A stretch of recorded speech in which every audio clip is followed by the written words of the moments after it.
Hello, hello. Welcome back to The Sweet Spot. This week I have Kinsey Streib on, and she is one of my most favorite persons in the world. I just love talking with her. She's got so much insight, and she's just easy to talk to. So the episode is titled Stop Feeling Guilty About Using AI. However, that particular topic didn't actually happen until later in the conversation. So if you want to jump ahead, it's about 10 minutes from the end. And that's where we get into some of the use of AI and how some of us feel guilty about it. And that's why it's been a little bit tough to implement it in our business. Hopefully that'll help. That way, in case that's all you wanted to know about, you can just jump right ahead. I hope you enjoy this episode. I'm going to read off her bio so you can get a sense of her sweet spot, who she helps and how. And then we'll dive into the discussion on AI. Kinsey is a branding and marketing expert, course creator, host of 2 podcasts, and entrepreneur of 5+ years. With her brand and podcast, Feel Good Social, she helps down to earth entrepreneurs show up online without wasting their time or selling their soul. She focuses on authentic storytelling, genuine marketing, and building a brand that simply feels good. She created her sister brand and podcast, Authentic AI, to help solopreneurs figure out how they can start using AI tools in their business without wasting their time or sacrificing their authenticity. She focuses on a human first approach to AI, keeps it approachable, and encourages you to make AI work for you, not the other way around. Enjoy the show. Welcome to the Small Business Sweet Spot. I'm Barb Davids, and I'm here to help you get more website traffic and leads with simple, actionable SEO and content strategies. In each episode, I share tips and tactics and talk with other business owners who help us grow both in our business and in life. I'm so glad you're here. Let's go. Back to the sweet spot. Kinsey is joining me today from Feel Good Social and Authentic AI for entrepreneurs. So hello, Kinsey. Hi, Barb. Thank you so much for having me. I'm so excited to be here. Yes, I cannot wait to talk more about AI because I have been following you on Instagram. I'm kind of like a stalker. I love all the things that you post about the content and sharing your life. And with AI and SEO, it's like slapping me in the face, basically. Mhm. But we'll just jump right into the subject of how do we even get started, or like even how? Like when people say, how do you get started? Like where, what is even the first thing? Like, yeah, I'll let you start it out. Oh, yeah, for sure. I mean, I totally get it. I feel like we've had this conversation before where, when people first start hearing about all the AI tools out there, it can be a little scary, right? You can have a lot of hesitations when it comes to using AI tools, and especially for your business, you can.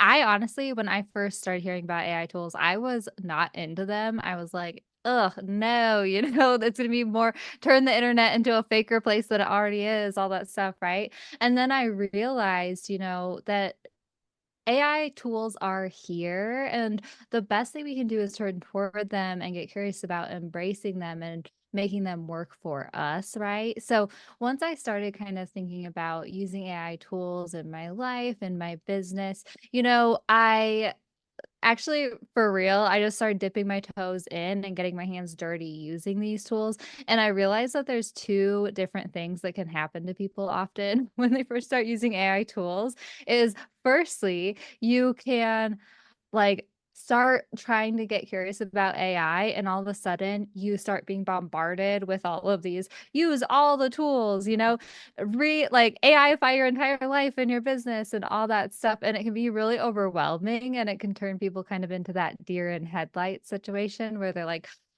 never mind. I'll learn about these tools next week or next year or whatever, right?" Or the other thing that can happen to people is that they end up really finding all these awesome things that AI can do, and they go down an AI rabbit hole, and pretty soon they're wasting time trying to learn about these AI tools instead of actually being productive in their business, right?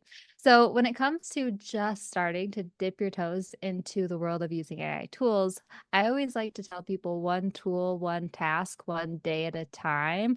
Realize that you can slowly start using these tools, getting curious about them, dipping your toes into the water, and over time, it'll become easier. Over time, you'll realize more things that AI tools can help you with, but don't feel like you all of a sudden have to AIify everything in your life and your business right away.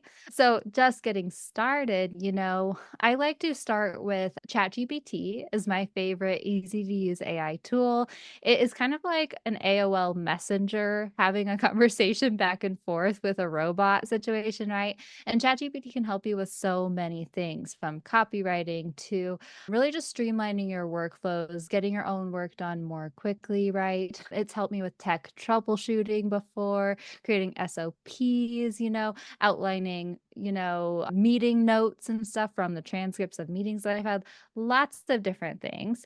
But the thing that I like to encourage people to do is think about the two different type of tasks that you already have in your business, right? The first type of task is your workflows and processes that you already use every day for those regular tasks, right? So my podcasting workflow, my content creation workflow, I'll take a look at those workflows and get curious about how could I start integrating AI into the steps that I already have in place, right? So for podcasting, I have my Descript editing workflow and I use AI to write my show notes. Oh man, it's a lifesaver for sure.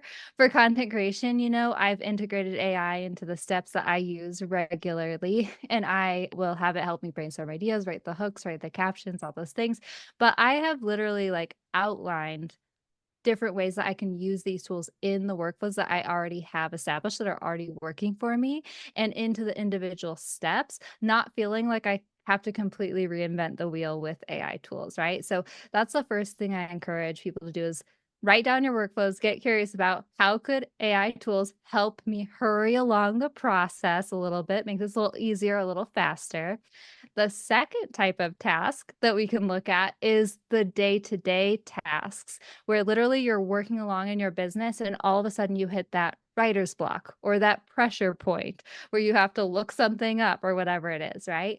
And literally, I swear, Barb, like that is where I save 50% of my time as well by using ChatGPT to help me with those tasks where I'm pushing past the writer's block or pushing past the pressure point more quickly. So I'm saving time by simply not wasting it every day, right? Mhm. And this is where I laugh every time I share this because my trick for training myself to use AI in those moments, right? Because literally, like when I first started using ChatGPT, I would forget. I'd like hit the writer's block. I'd forget I could go to ChatGPT to use it, right? So I literally on a sticky note wrote down, can ChatGPT help me with this? I stuck it next to my computer screen. And every time I'd be like working along my day, writing that email. And all of a sudden I'd be like, oh, I don't know how to finish this. Then I would do a big eye roll and I'd look next to my computer screen and I'd see, oh, the sticky note says, can ChatGPT help me with this? I wonder if it can. Let me go see, right? So that's how I've like learned to train myself to go to ChatGPT to help me with those tasks. It's really good for the tech troubleshooting. It's helped me with like so many little minuscule things in my day to day that I didn't even realize it could help me with. And so often ChatGPT can help you with these tasks and or it can point you towards something that can. And man, like when you start integrating AI into your workflows and then also using it to help you push through those blocks in your everyday of your business, that's where I'm saving.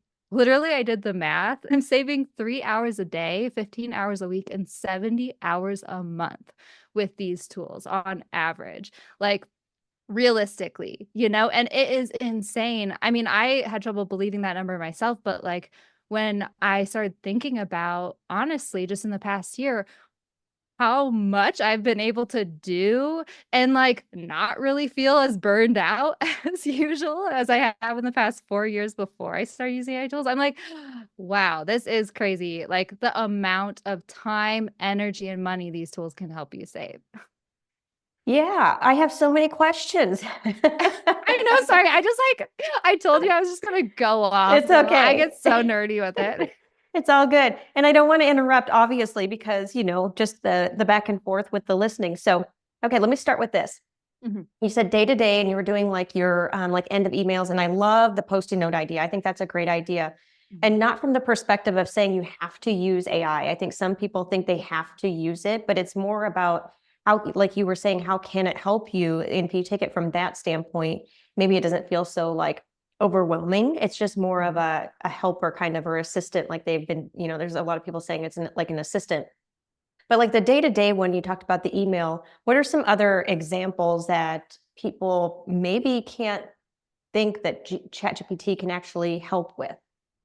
Yeah, I love how you just put that too, because it does turn it from this isn't doing a Google search, right? This isn't like where you need to know the question to ask or you need to even know what you're talking about, right? Yeah. ChatGPT can help you figure out how it can help you, right? So that's why I always like to put that sticky note, can ChatGPT help me with this?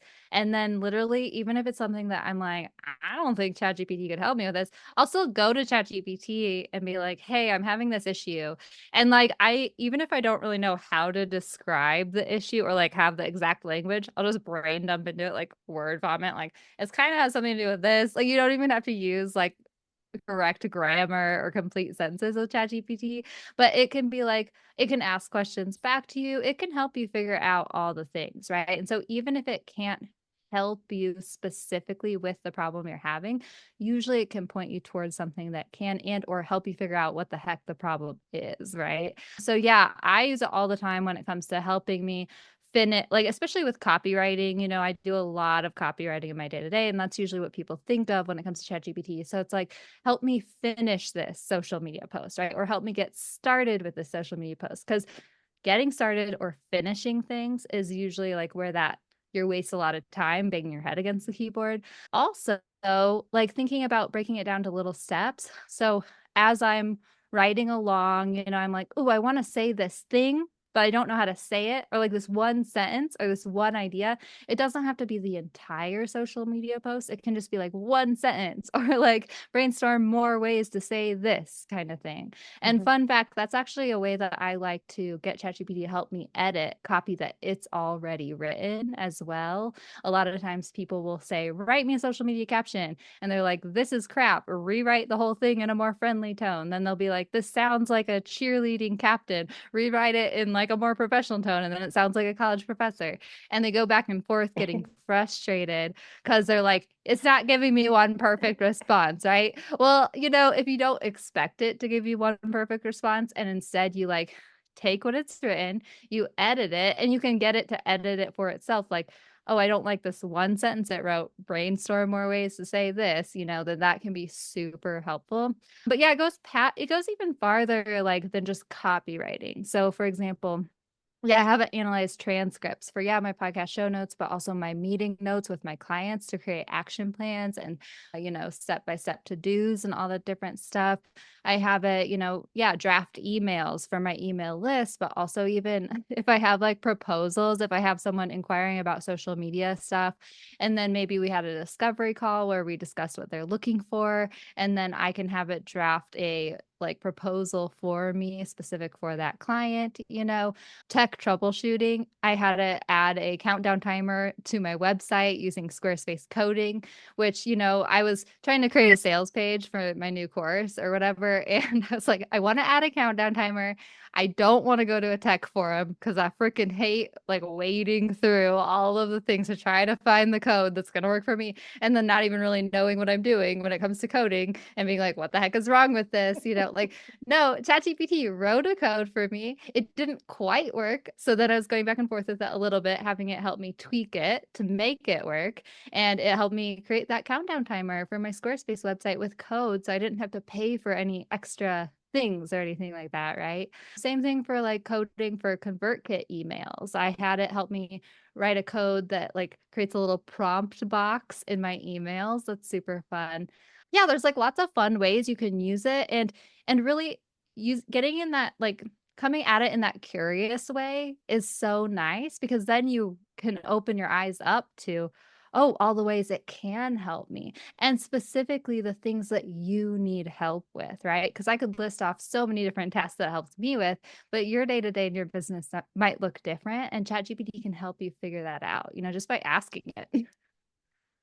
I think that is a great reminder because yeah, it's like a person. So asking it to help you if you don't even know what you're looking for is really great, trying to explore that.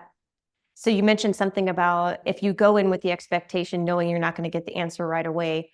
And I think that is a really good point. Like that's where a lot of frustration comes from when people, or I feel like that's what I get frustrated from. If I have an expectation of something and it doesn't come out the way that I want it to, I get so effing frustrated. So if Mhm. I let, like, that was the road rage thing like years ago. Once I got over the fact that I have no control over it, I didn't have road rage anymore.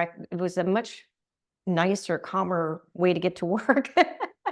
But if we Mhm. take that expectation and be like, okay, whatever it spits back, I'm not going to go with that first one, or maybe not be right. If we go in with it, I think that's a really great piece of it. So that's a great thing. Yeah.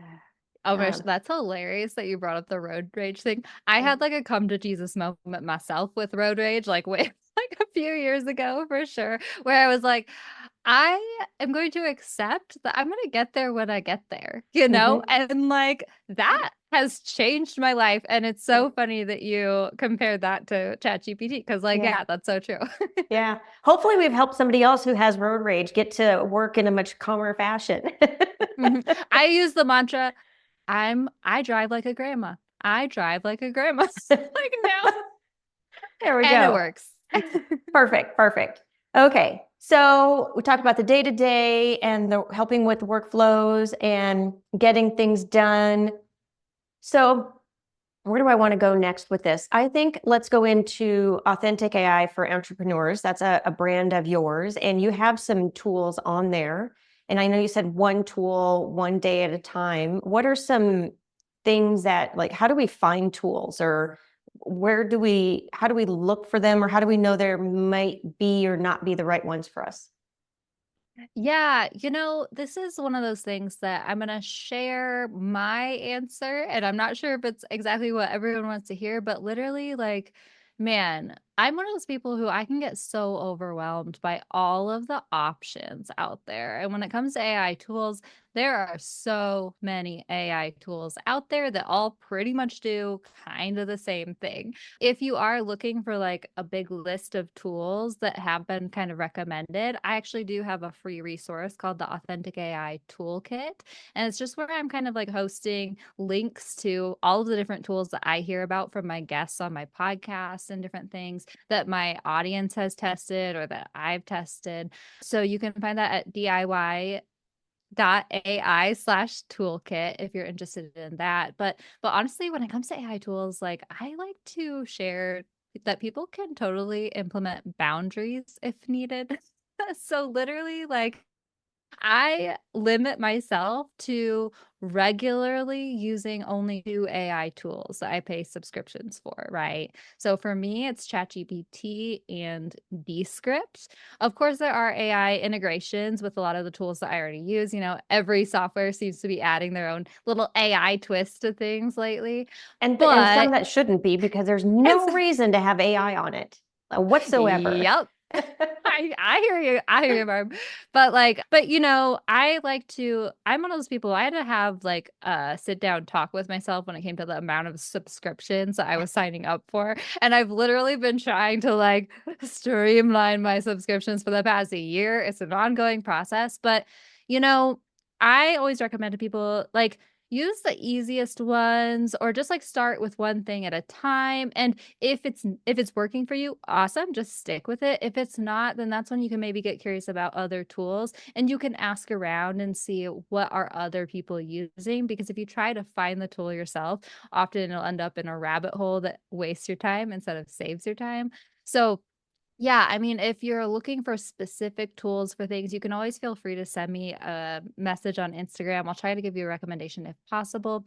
I actually did interview this guy like last week for the Authentic AI podcast that has a really interesting AI tool. It's called Magi. So it's like Magai. And it's kind of this tool, this one tool that integrates lots of different tools together so you can like use the one that's working today or use the one that's best for the specific task. So for example, I am a chat GPT girl myself, but there's several similar tools Claude, Perplexity AI, Gemini, Google Gemini, Microsoft Copilot. They're all kind of similar in that similar AI tool umbrella. And so what Magi can do is you're paying one subscription for Magi, but you have access to all the tools in the same place, in the same interface, and like you can use them all at once, right? So Hmm. I haven't actually tried out Magi, but like it is one of those, if you're like a tool hopper and you need a way to organize into one interface,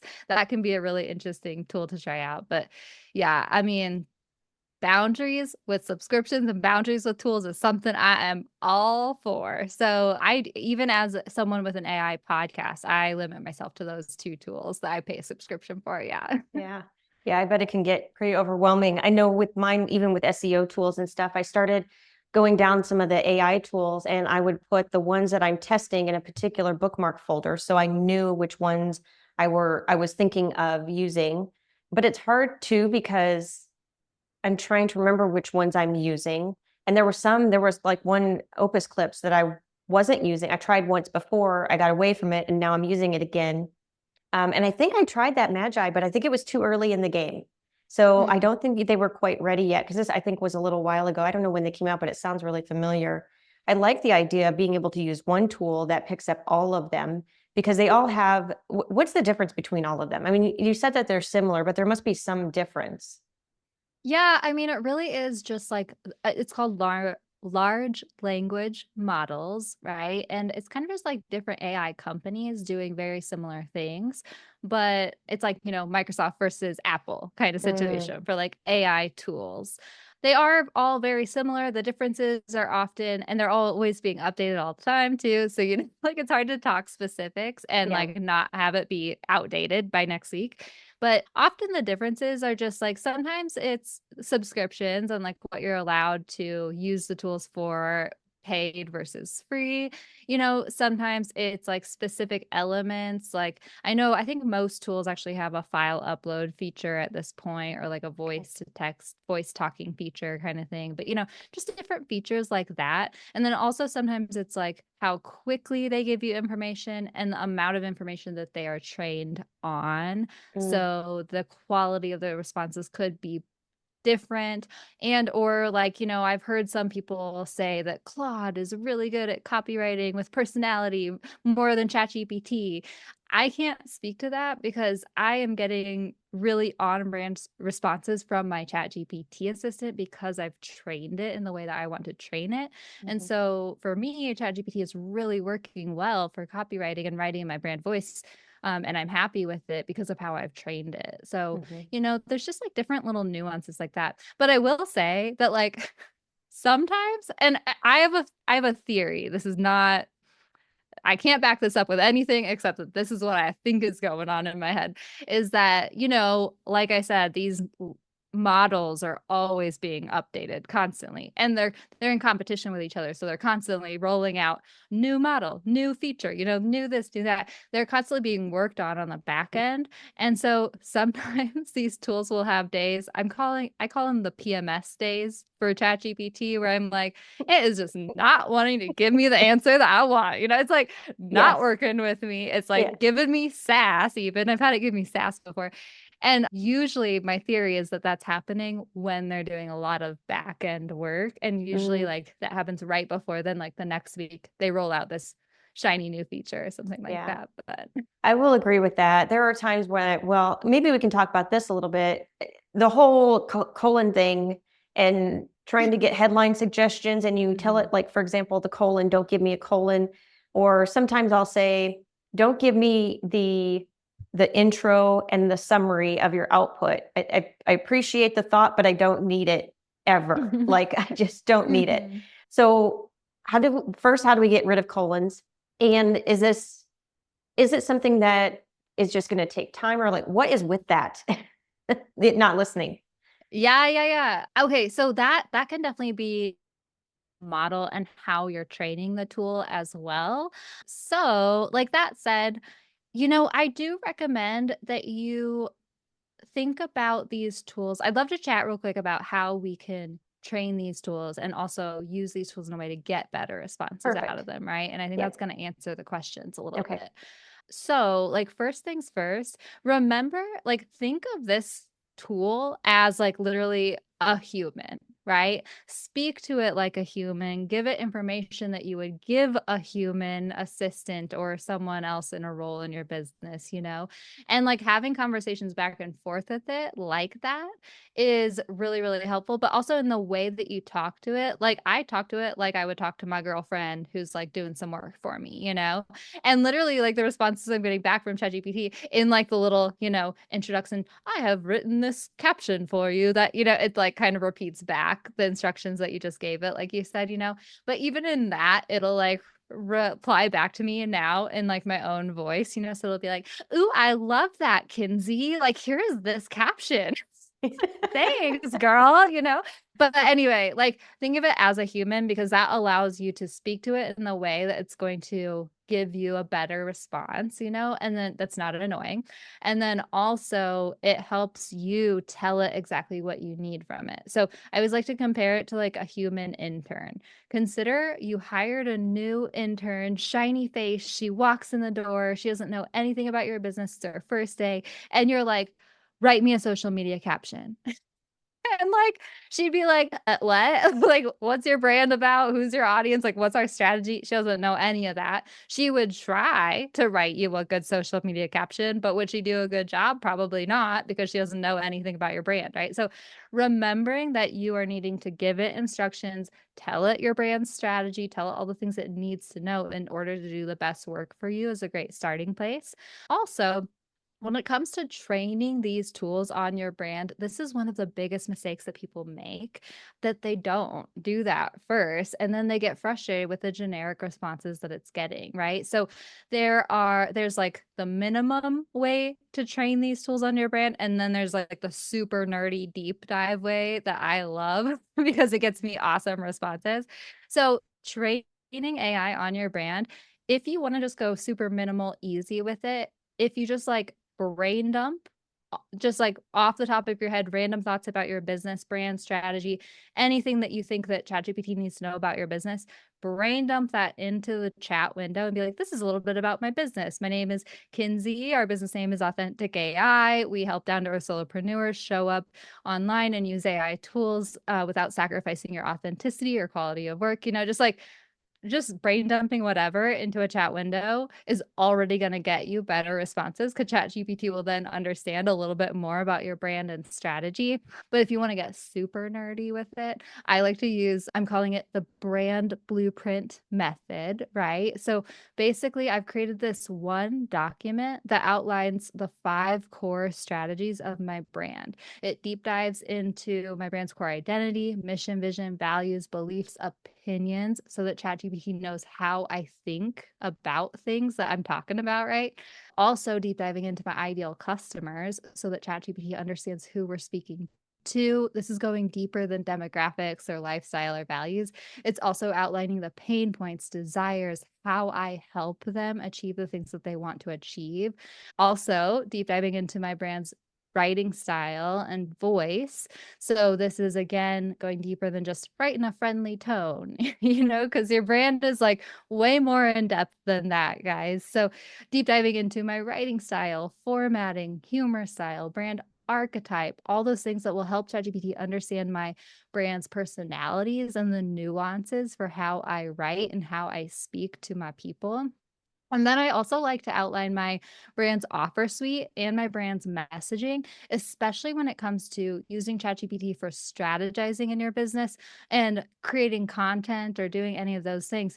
Having those outlined in my brand blueprint helps ChatGPT to understand the strategy behind my social media captions.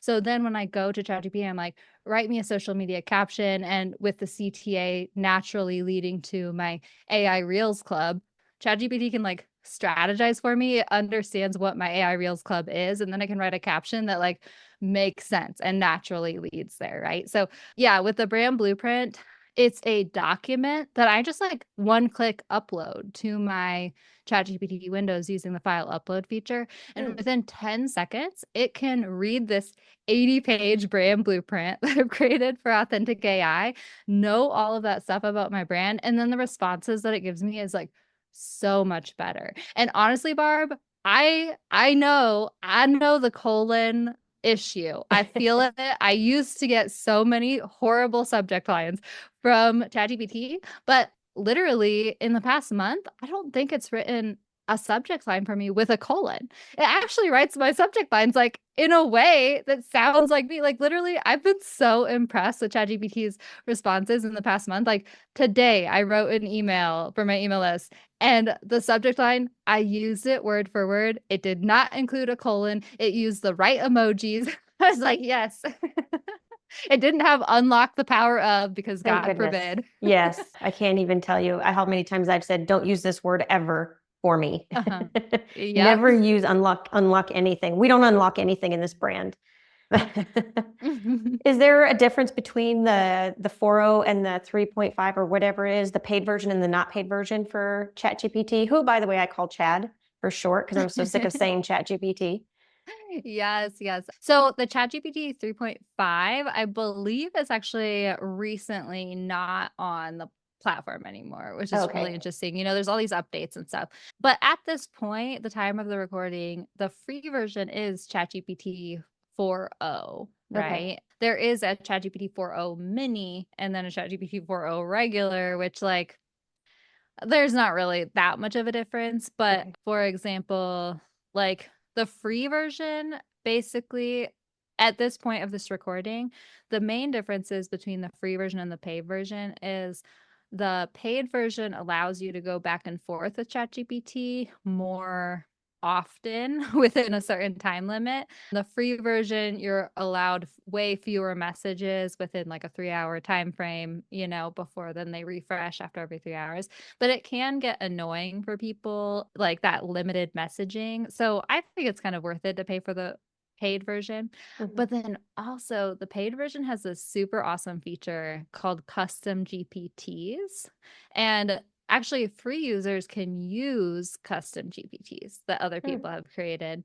And the free users can use like the file upload feature. Like the free version is awesome, right? But the really cool thing about the paid version, again, more messages back and forth, but then you can create custom GPTs.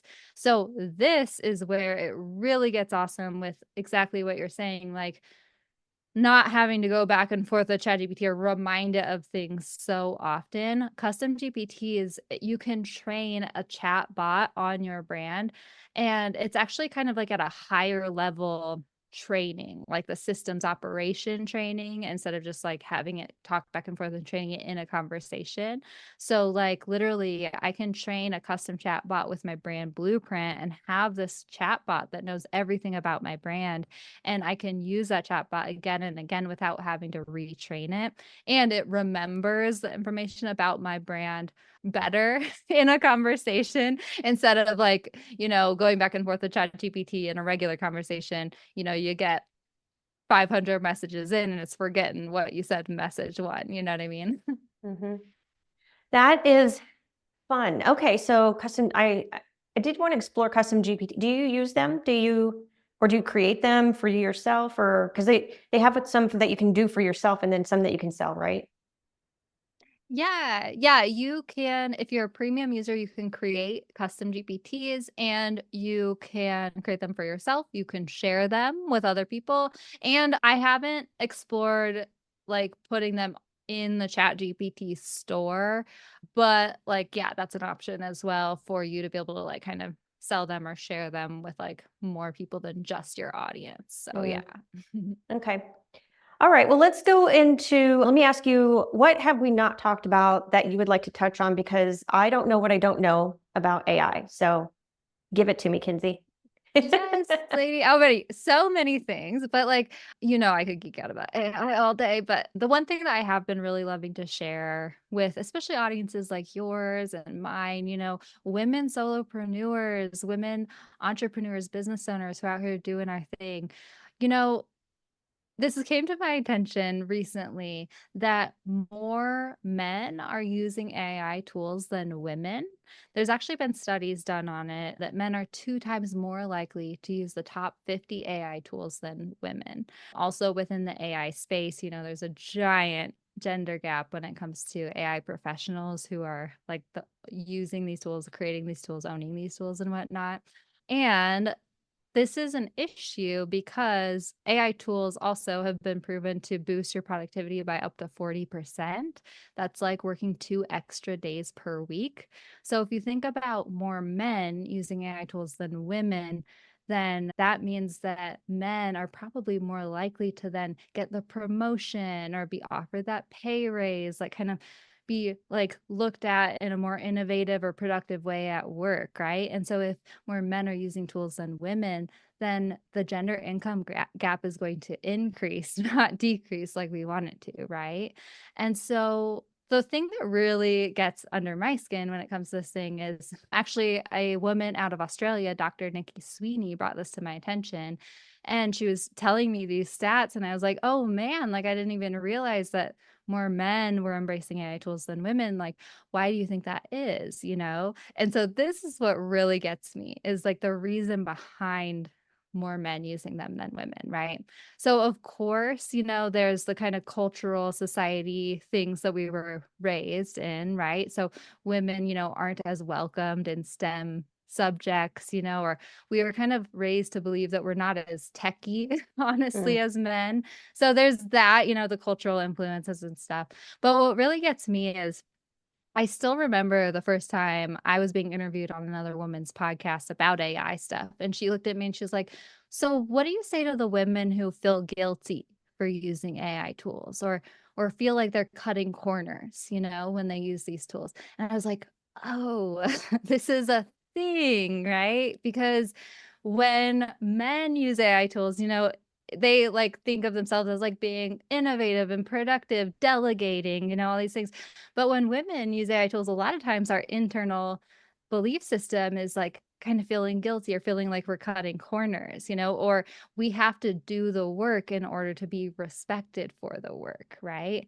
And this is like a thing that we've just kind of culturally been brought up and are have been forced into, right? Is because, you know, often women like kind of need to be more often we're more concerned about the way we show up in the world, the work that we do, because we have to be concerned, we have to put in the work, because if we want to be respected, if we want to receive credit for it.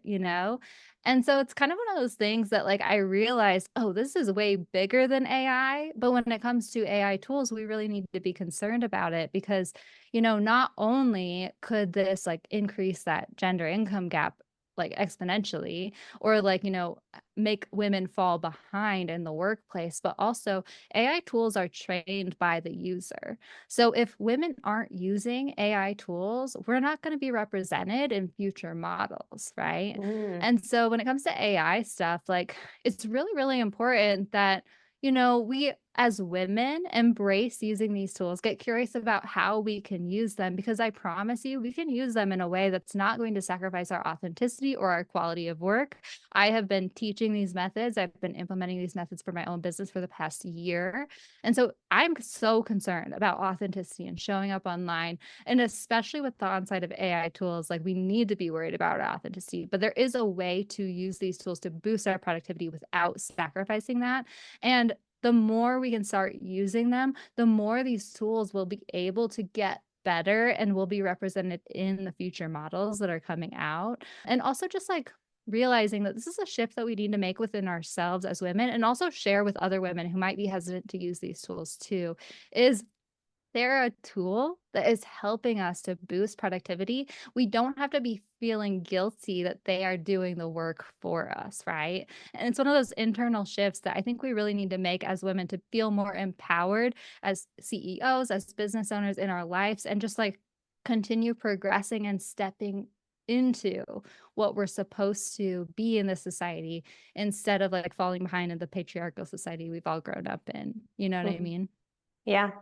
I think that is very thought-provoking for me. It never occurred to me that by us not being in there and doing our own thing in ChatGPT or the other tools, that it's not because then it's only seeing the male side. So that never even occurred to me on how we're still training it to learn. So that's very insightful and eye-opening. And now I'm going to just go ChatGPT the crap out of, I don't know, I'm going to put a whole bunch of opinions in there now, like a ton of them. Please. And just kidding. I Please won't. do, Barb. No, please do. And that's also, that's actually why I do teach I call it the human first approach to AI tools. Like that's one of the other big things that people get wrong when it comes to AI tools is they think that, okay, AI is going to do the work for me. It's going to come up with ideas for me. It's going to write the caption for me. And I have found the best success getting what I want from these tools and also getting the most unique responses that make the most sense for my brand and reflect my values and beliefs is instead of getting it to do the work for me, bringing my opinions, beliefs, ideas to these tools and having these tools help me along in the process, right? So I'm not just like, write me a social media caption. I'm like, let's write a social media caption about this topic. This is what my brand believes about this topic. These are the tips that I want to include. And now write me a social media caption. And like even further than that, when it comes to social media captions, one of my favorite things is using fill in the blank prompts. So What are literally those? like, okay, so if anyone's interested in trying these out, I have the Reels prompt playbook for ChatGPT, and you'll get access to these prompts so you can see and try them for yourself, see them in action and stuff. But okay, as a social media galley, as like, kind of word nerd, self-described word nerd, I love writing things. I tend to know how I want my captions to go, right? I tend to know how I want them to flow and kind of what I want them to say, but it's like the specific things that I like can't really nail right off the top of my head or that take me a little longer. But like for example, I know that I want to start with like an attention grabbing hook and then transition into empathizing with a struggle and then transition into sharing a hot tip and then transition into a call to action. And or often I know the language that I want to use when it comes to the captions, right? Are you struggling with this? I know what it's like to blah, blah, blah. Here's my favorite tip for overcoming this challenge. Do you want more help? Like, let's lead to this free resource that I have for you, right? So I know how I want the captions to go. So when it comes to ChatGPT writing captions, one of the best things you can do is literally write a fill in the blank, almost like Mad Lib style caption and have it fill in the blanks for you based on the topic, right? And so that's actually, yeah, what my Reels prompt library is all about. It includes fill in the blank prompts for hooks and then also fill in the blank captions to pair with those hooks. And ChatGPT can fill in the blanks for your business, your brand, your resources really, really easily. And the results I get are awesome. And honestly, too, that's how like ChatGPT has been learning my voice better as well, is because I'm sharing all these examples of how I would write, how I'm writing things. And then it can whip up emails for me super quickly too. It can like do all these other things for me super quickly. Well, that's great. Okay, everybody go get that because that's what I'm going to do. I am definitely going to do that because I also want to take your brand blueprint, which I haven't done yet. So that'll be next month because I've been moving. So I'm going to spend some time on it because I know in the past when I purchased courses, I don't finish them as much. And so I am determined any courses I buy from here on out, then I buy them one at a time and finish them. So that way I get the use out of them and get the expertise out of them. Yeah, no, I feel you with that. Yeah, we just did a get it done week for the brand blueprint students, and that was so helpful. And yeah, I will say with the brand blueprint, like I had students finish it in like just a few hours. And like once you train ChatGPT on your brand and you have that crazy awesome 80-page document that ChatGPT can help you create in like only 4 hours, guys, or less even sometimes. But like once you have that, then the amount of time you can save with ChatGPT after that is freaking awesome. So I'm always like, guys, don't drag your feet on this. This is legit something that you need to get done, because once you do, then you can hit the ground running and you'll save so much time moving forward, Yeah. Yeah. Oh, I love it. All right. Well, let's wrap up a little bit. I want to ask you though, before one of the things I ask everybody is what would be the one takeaway that you hope our listeners walk away with from today? Yeah, I think it's one of those things when it comes to AI tools, It's kind of like nerve-wracking to get started, right? It feels like a lot. And so I just want to encourage people, it's easier than you might think it is. You don't have to be techie, You really don't need to worry about sacrificing your authenticity for your brand or your quality of work with AI tools because you are the gatekeeper for your brand. And there are ways that you can use these tools where firstly you're training it on your brand first, and then at the end, you're always running it through the filter of your brand anyway. So really, it's not as scary as it feels. And once you start embracing these tools, man, it is so amazing, like the time and energy you can save. Like I said, I've been saving so much time every day, week, month using these tools in the past year. I'm now running 2 brands, 2 podcasts at the same time, and feeling less burnt out than when I was just building one business, like for Mm, 4 years before this, right? And also, like when it comes to the burnout thing, the energy that you can save with these tools, right? Like the amount of energy I actually when I was interviewing the Magi guy last week, he said, he's like, yeah, like just not burning out from like the amount of time that you spend on the mundane tasks is what I was saying, for sure.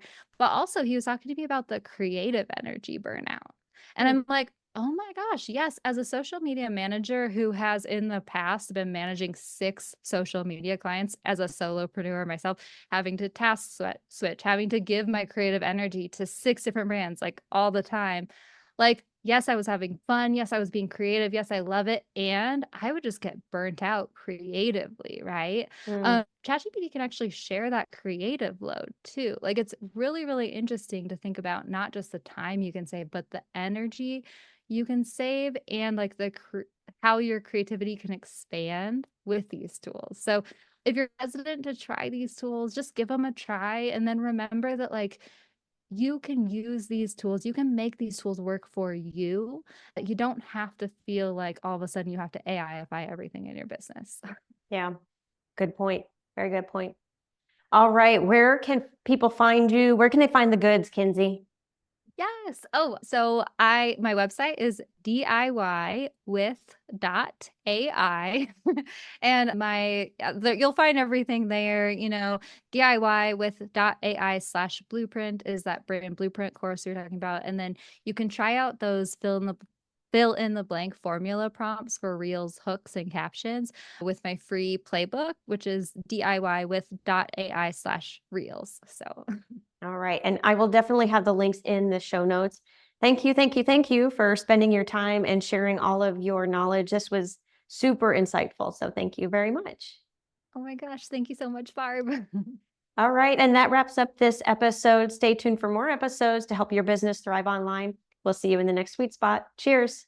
Thank you for sticking around. I hope you enjoyed the episode. If you're looking for SEO and content marketing help, you can find all kinds of information at compassdigitalstrategies.com. And if you like the episode, please tell a friend. Cheers.